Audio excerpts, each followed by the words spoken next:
তবু নতুন করে আবার বাংলাদেশ স্বাধীন হলো, কি রেসিপি নিয়ে আসলেন? দেখি ফুবার খাবার নাকি? তোমার ফুবার পছন্দ, এই জন্য ডিমের তরকারি করছি। মাছ মাংস আর কতই খাবি, মাঝে মধ্যে ডিম দিয়ে তরকারি হয়, ভালো তরকারি হয়। ডিমের তরকারি আন দিলে খুব ভালো লাগে। অনেকে বলে যে দেশ কিভাবে স্বাধীন হলো। দেশ তো স্বাধীন হতে গেলে এক দেশের সাথে আরেক দেশে যুদ্ধ লাগে। এই দেশ হতে যে যুদ্ধ শুরু হয়েছে, আমি তাদের বলি যে আসলে আমাদের কথা বলার স্বাধীনতা ছিল না, সেই স্বাধীনতা আমরা অর্জন করছি। এখন আমরা কথা বলতে পারি, কারো সমালোচনা করতে গেলে টুটি চিপে ধরতো, সেইটা আর কেউ ধরতে পারতেছে না। এই দেশের জিনিসপত্রের দাম শুধু বৃদ্ধি পায়, কিন্তু কেন বৃদ্ধি পায়, কোন সিন্ডিকেট বৃদ্ধি করতেছে, সেইটা নিয়ন্ত্রণ করার স্বাধীনতা ছিল না। আশা করা যায় এখন সেটা নিয়ন্ত্রণ হবে।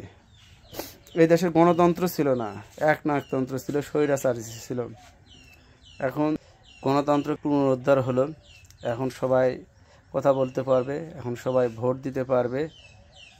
এই দেশ থেকে কোটি কোটি টাকা নৈরাজ্য হয়ে কোটি কোটি টাকা এই দেশ থেকে পাচার হয়ে গেছে, কোটি কোটি টাকা ঋণ আছে। এই যে পাচার হয়ে যাওয়া টাকা, এগুলোকে ইনশাল্লাহ ফেরত নিয়ে আসা হবে। নানান প্রকার অসুবিধা ছিল আমাদের দেশে, তো ইনশাল্লাহ সেই সব থেকে আমাদের মুক্তি, সেই সব থেকে আমাদের স্বাধীনতা, আমরা স্বাধীনতা অর্জন করছি। দেখা গেছে যে আমাদের সোনার যে বাংলাদেশ গড়ার স্বপ্ন ছিল, সেই সোনার বাংলাদেশ কিন্তু আমরা গড়তে পারি নাই।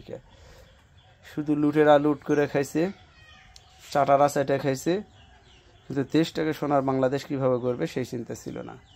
তবে এখনকার যে তরুণ প্রজন্ম, যারা এই বৈষম্যমূলক ছাত্র আন্দোলনের নেতৃত্ব দিয়েছে, তারা অবশ্যই এই চাটার বাংলাদেশটাকে সোনার বাংলাদেশে রূপান্তর করতে পারবে। আমরা জানি 100% কোনো কাজই করা যাবে না, ধীরে ধীরে একটা স্বপ্নের বীজতলা যেটা আছে, আমরা যেটা বলি, সেই স্বপ্নের বীজতলা কিন্তু স্থাপন হলো। এখন ধীরে ধীরে এখান থেকে অনেক মানুষ আসবে, অনেক ভালো ভালো মানুষ আসবে, যারা দেশটাকে সুন্দরভাবে সামনের দিকে এগিয়ে নিয়ে যাবে।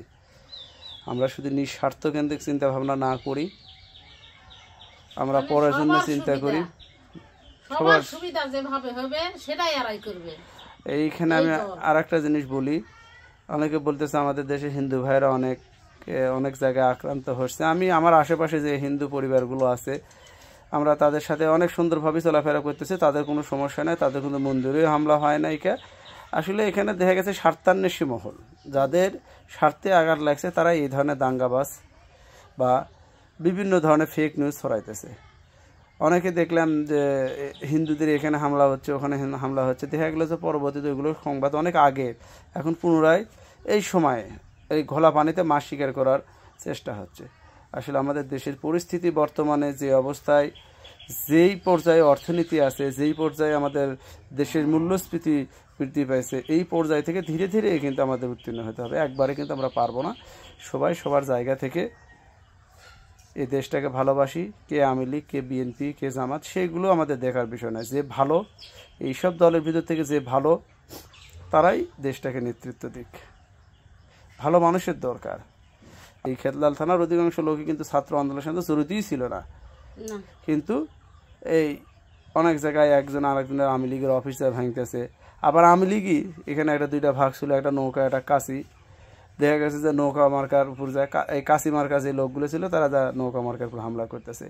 সারা বাংলাদেশে এইভাবে অনেক জায়গায় অনেকভাবে হামলা হয়েছে, কোনো হামলাই ঠিক না।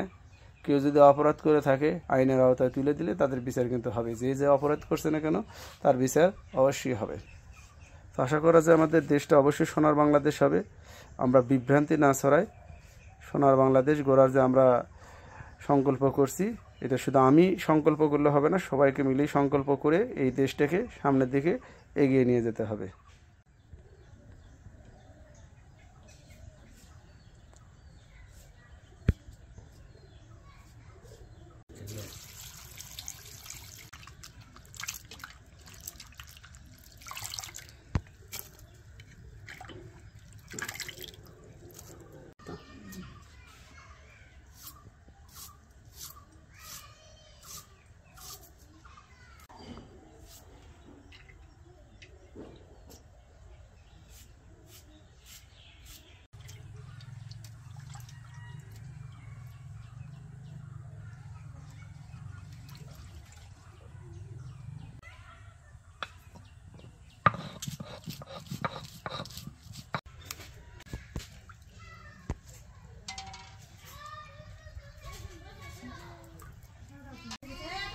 বিসমিল্লাহির রহমানির রহিম। গরম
এটা কি?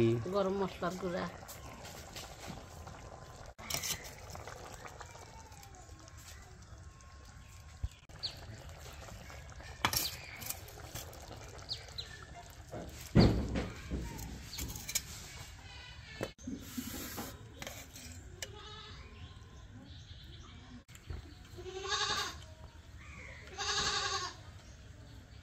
বিসমিল্লাহির রহমানির রহিম।